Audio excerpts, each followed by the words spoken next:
Okay, my dear children, let's go to the activity 4.4. There you have given a poem. A Nurse's Song by William Blake. දැන් මේ මාතෘකාව දකිද්දිම ඔයගොල්ලන්ට හිතෙන්න පුළුවන් hospital එකේ nurse කෙනෙක් ගැන. නමුත් මේ පොයම් එකේ කියවෙන්නේ මේ හොස්පිටල් එකේ නර්ස් කෙනෙක් ගැන නෙමෙයි.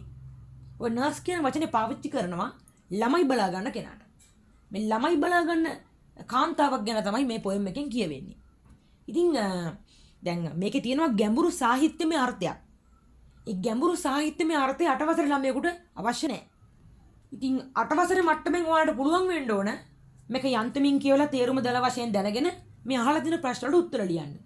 ඉතින් යම්කිසි තැනක මේ වගේ පොයම් එකක් ආවොත් ප්‍රශ්න ටිකක් එක්ක ඔයාලා කරන්න ඕනේ ඉස්සෙල්ලාම ප්‍රශ්න ටික කියවලා ඉන්න එක. ඉතින් ප්‍රශ්න ටික ලාවට කියවනකොට ඔයාලට දැනෙනවා ලේසි ප්‍රශ්න කීපයක් තියෙනවා. ඒවට ඉස්සෙල්ලා උත්තර ලියලා ඉන්න. ඉතින් මේක ගොඩ දාගන්න ක්‍රමය තමයි මම මේ ඔයගලන්ට කියලා දෙන්නේ. ඉතින් දෙවෙනි ප්‍රශ්නේ පොඩ්ඩක් කියවන්න. What is the name of the poet? ඉතින් බලන්නකෝ. poet ගේ නම අහන්නේ. හරිම ලේසි ප්‍රශ්න තමයි අහන්නේ. ඉතින් ඔයගොල්ලෝ කරන්නේ මේකේ තේරුම හොය කාලේ නාස්ති කර ඉන්නව නිකන් බය වෙලා. ඉතින් දෙවෙනි ක්වෙස්චන් එකට විලියම් බ්ලේක් කියලා අපිට ලියන්න පුළුවන්. ඒක ෂෝට් ආන්සර් එක. ඉතින් මම ක්ලාසස් වල නම් බලාපොරොත්තු වෙනවා ලොංග් ආන්සර් එක ලියයි කියලා. William Blake is the name of the poet. මොකද අපිට පොඩ්ඩක් මේ ලැන්ග්වේජ් එක ප්‍රැක්ටිස් වෙන්න ලොංග් ආන්සර් එක ලියන එක හොඳයි. විභාගෙදී අපි ෂෝට් ආන්සර් එක ලියමු. William Blake is the name of the poet. දැන් ඔය ලොංග් ආන්සර් එක ලියන්නත් හරිම ලේසි. අර what කියන තැනට විලියම් බ්ලේක් දාන්න තියෙන්නේ. what කියන වචනේ අයින් කරලා ප්‍රශ්නේ විලියම් බ්ලේක් කියන එක දාපුවාම William Blake is the name of the poet කියලා ආන්සර් එක නිකම්ම හදා ගන්න පුළුවන්. ඉතින් ඊළඟ ප්‍රශ්නේත් හරිම ලේසි. ස්ටැන්සාස් කීයක් තියෙනවද කියලා අහන්නේ. එන පදපන්ති කීයක් තියෙනවද? 4ක් තියෙනවා.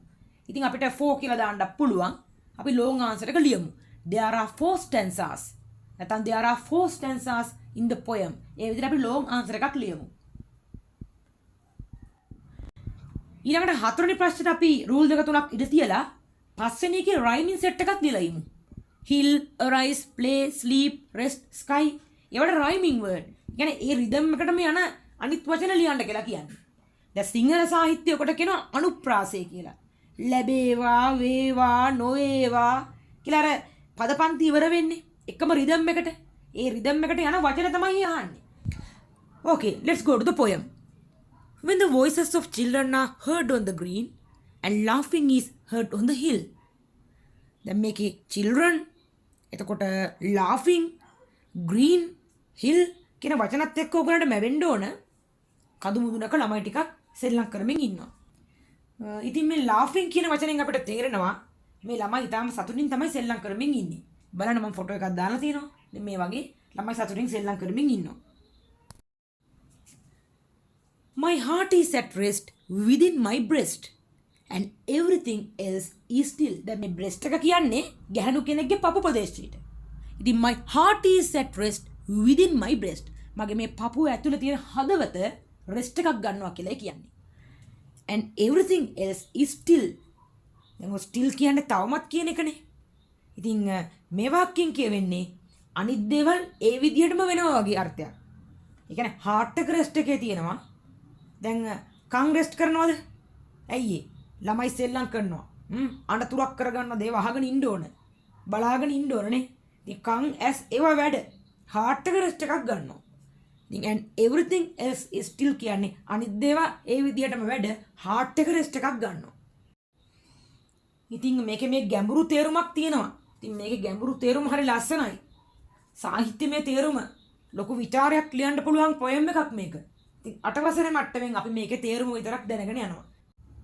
Okay, before going to the next stanza, let's write 2 words in dictation book. One is dues. Dues කියන්නේ පිනිවලට.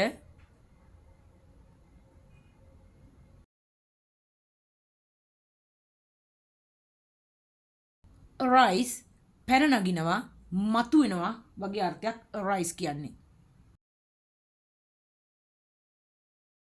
දැන් ඊළඟ එකට යන්න කලින් අපි චුට්ටක් පළවෙනි ප්‍රශ්න දිහා බලමු. සාමාන්‍යයෙන් අර කියවන අතරේ ප්‍රශ්න දිහාත් බලන්න. Underline the correct answer. The main character of the poem is pleased by. අන්න. මොකද්ද මේ pleased by කියන්නේ? දැන් සාමාන්‍ය please කියන්නේ කරුණා කරලා කියන එකනේ. මොකද මෙතන ඒක නෙමෙයි තේරුම. pleased by කියලා කියන්නේ දැන් මෙයා සතුටටපත් උනේ කුමකින්ද කියලා වගේ අහන්නේ මේ. ඉතින් උත්තර ටික බලන්නකෝ. එතකොට මොනවද තේරෙයි? Seeing the little birds, seeing the running sheep, hearing the voices of children. ඉතින් පැහැදිලි උත්තරේ තුන්වෙනි එක. නේද? ඒක දැකලානේ යා සතුටටපත් උනේ. ඒ වගේම දැන් මේ hill කියන වචනේ rhyming word එකත් අපිට අහු වුණා. මොකද්ද? still. hill still. ඉතින් rhyming word එක අහු වෙනකොට අපි ඒවත් දාගෙන යමු.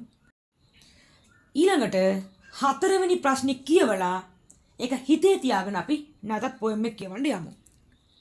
ඉතින් poem එක කියවනකොට ප්‍රශ්න කියවමින් තමයි poem එක අපි කියවන්නේ. ප්‍රශ්න poem එක. ඒ දෙක අතර අපේ S2 යන්න ඕන. Okay, fourth question. Write the two lines that say that the children don't like to stop playing. ළමයි සෙල්ලම් කරන එක නතර කරන්න කැමති නෑ කියලා කියාපාන වාක්‍ය දෙකක් ලියන්නලු. Okay, let's go to the second stanza. Then come home, my children, the sun is gone down, and the dews of night arise. Then ගෙදර එන ළමයි ඉර බැහැගෙන යනවා, පින්න එනවා. Come, come, leave of play and let us away till the morning appears in the sky. Till the morning appears in the sky. ඉතින් මේකෙන් කියුනේ හෙට උදේ වෙනකන් අපි මේ සෙල්ලම නතර කරලා යමු කියලා කිව්වේ. Okay, third one. No, no, let us play. අපි සෙල්ලම් කරමු. For it is yet day. මොකද්ද මේ yet day කියන්නේ? තවම ඉතින් දවස් ඉවර නෑනේ. තවම දවල්නේ කියලා කිව්වේ. We cannot go to sleep. අපිට බෑ නිදා ගන්න යන්න. Besides, in the sky the little birds fly. අන්න පොන්චි කුරුල්ලෝ ආසෙ පියාඹනවා. And the hills are all covered with sheep. අන්න කඳු මුදුන් වල බැටළුවොත් ඉන්නවා. සාමාන්‍ය බැටළුවෝ හවස අරන් යන්න එක්කෙනෙක් එනවනේ. දැන් යා තාම ඇවිල්ලා නැහැ. හරිද? තවත් බැටළුවොත් ඔය ඉන්නේ.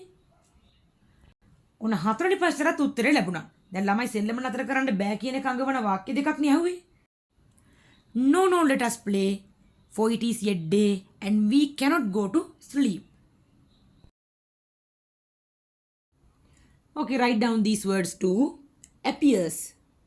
පේනවා, this වෙනවා.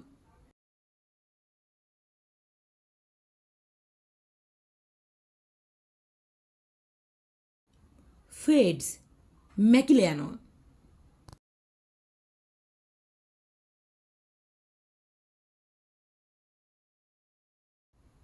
Echo. දෝංකාර දෙනවා.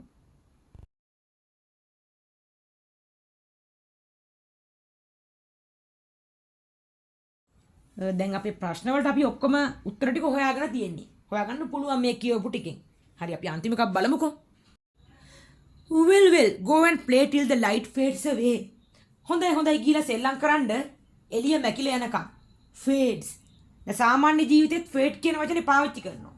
දැන් ඇඳුමක් අපි ගොඩාක් කාලයක් ඇඳහම ඒකේ පාට fade වෙනවා. ඉතින් අපි ඇඳලා කට්ටියෙන් අහනවා මේක නම් fade වෙලානේ. ඒක කැතයි fade වෙලා වගේ. අන්න පාට අඩු වෙලා ගිහිල්ලා.